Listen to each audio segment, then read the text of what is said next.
What's good, YouTube? It's Metasnake88 here, bring you a top 10 list of cards to pick up for a new Dark World support for the structure deck that's coming out on December of this year. So I got 10 cards here I'd like to talk about. I'm not going to be going over the Dark World cards themselves because I'm sure all of them are going to be in the structure deck, though it's not confirmed. But I won't be talking about the new Graphas or old Grapha, beige, brow, anything like that. We're just going to be talking about cards that are useful inside of the deck. So to start off, our number one is going to be the collection of these particular danger monsters. So you want to have this danger core for when the deck comes out, because these are your discard outlets, and also their secondary effects are really good, especially things like Mothman, which gives you another discard outlet for your cards provided that it's sent to the graveyard itself. So if you don't already have these, go ahead and pick these up. They're also great extenders. They are the foundation of your link plays, and they allow you to go into different link monsters for whichever situation that you need. And like I said, also their secondary effects are great.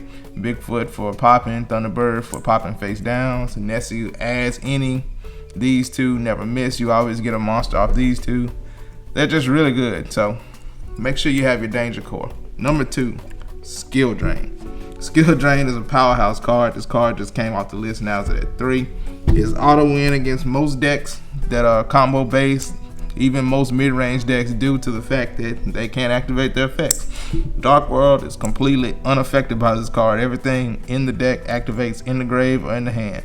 The dangers won't be negated because they activate in the hand and will resolve because they activated in the hand. All of your Dark Worlds will activate and resolve in the grave. So blanket negation, I'm with it. Number 3, Drag Down into the Grave. This can be a main deck or a side deck card. It depends on what you want to do with your build, but mostly it's just a really good card to check what your opponent's hand is and know what they're playing, strip them of their most valuable card, and set them up for cards number 4 and 5, which is Deck Devastation and Eradicator Epidemic. So these two virus cards are gonna be extremely good for the next format. Deck Devastation utterly destroys Spike. Spike can do nothing against this card. If you go first and you resolve this, there's literally nothing they can do unless they have the quick play, their specials from the deck. But other than that, their whole hand is gone. Maresis is the same. It's the same story. Maresis, all their main deck monsters are 1500 or below, so it'll completely wipe out everything in that deck. The only deck that you really don't want to see this against come Power of the Elements format, you don't want to activate this against your elements because they will fuse with everything that you send from their hand, so don't do that. Eradicator, it's Eradicator. Either to call spells against spell decks or a trap against back row heavy decks, but either way, you're clearing the way, you're clearing floodgates, or you're clearing starter cards such as rights, things like that from your opponent. So definitely invest in some Eradicators and Deck Devastation viruses. Number 6, the Mamimaki. This card was used in old Danger Dark World formats. I think it can be good now. Basically, you want to use this going first, and when your opponent has a monster on the field, like say against Splight, you can discard cards from your hand equal to that monster's level, which is typically 2. You typically are always going to have at least 2 to 5 cards in your hand playing Dark World. You should very seldomly be at 1 card, and you can bounce that monster, and then you also pitch cards from your hand.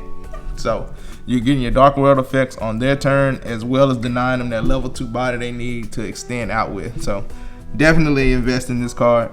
These cards, typically the only pricey cards on here, it's honestly the Skill Drain. Everything else should be fairly cheap, maybe 15 to 50 cents each. So let's go to number 7. 7 is Coach King Giant Trainer. Generic rank 8, 3 material rank 8.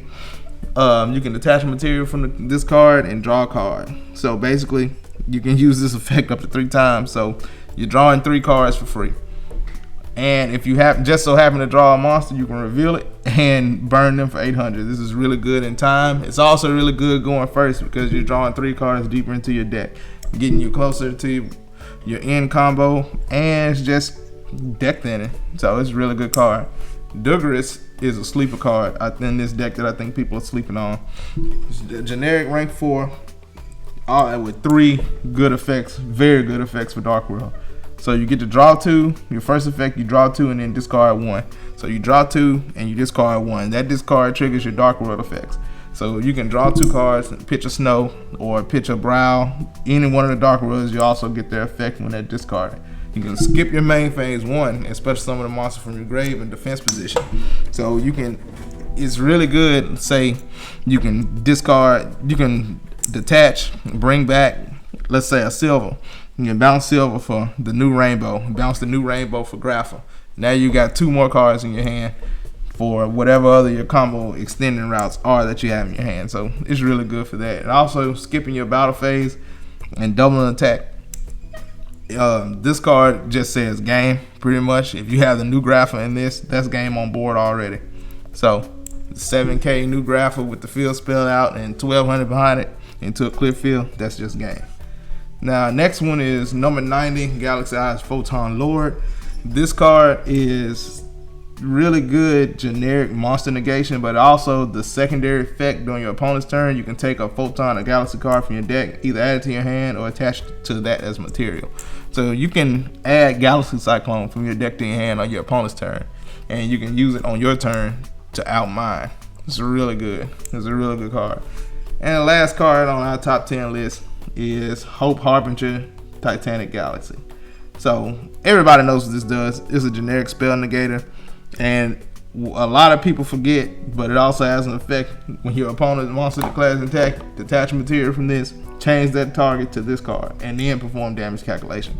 So it protects your weakest monsters, and also if another Exceeds monster you control is destroyed by battle card effect, you can target Exceeds you control, and it gains attack to equal to that monster's destroyed attack.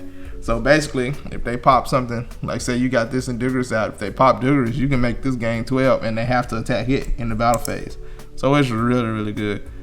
So that's the top 10 new cards, the top 10 cards you should have before the new Dark World support comes out. I do have some honorable mentions. So Fabled Raven, this card was used back in old Dark World when the old Dark World was good. It can be good now, but I don't think it's worth running, but you're welcome to give it a try. I mean, it is a 1 card pitch your whole hand if you have it, so, and trigger all your effects. So I mean, it's not too bad. I just don't think it, I mean, it gives you Hawk access, it gives you Baron access, but I don't think it's worth all that. But that's just me. Same thing with Separate Rail. You can pitch it off any of your cards and it'll come out, but like I said, that's Hawk access. It allows you into rank 10 plays. I mean, Synchro 10 plays and Hawk access, but I don't think it's necessary for the deck to be good. Tour Guide and Phoenix Rhino Warrior, I'm gonna put these in together. So Rhino is decent. I mean, it protects, it gives your Fiends protection, and if it goes to the graveyard, you can send Grapha, you can send New Rainbow, things like that. Tour Guide is a 1 card, Exceeds or Link Summon. So you can Tour Guide out Brow. At the very least, you'll be able to bounce a Graph or a Rainbow. Or you can make Leviair, extend out, get Snow back, and then bounce, you know, but it's a normal summon, so I'm not gonna, I mean, it's a deck that doesn't really have normal summons, but I don't know, it'll require further testing for me to decide if this is good or not. And the last card I'm gonna talk about is Divine Dragon Knight Felgrand. So Felgrand is a really good generic rank 8. And then what you do is during either player's turn, you can detach a material and target a card on a monster on the field. And that turn, its effects are negated, but it's unaffected by other card effects. So basically, it's a save me. So, say your opponent has Mirror Jade out, they declare Mirror Jade's effect. You can detach this to detach a material from this and target itself, and it won't be banished, or whatever other key monster that you have that you want to protect. So. I'm not currently running this, but I do have a copy just in case. So, yep, that'll do it. That's my list of cards that you should be picking up or have before the new support comes out. Be sure to like, comment, subscribe, and if you have any feedback, leave it for me in the comments. I appreciate it. Thank you.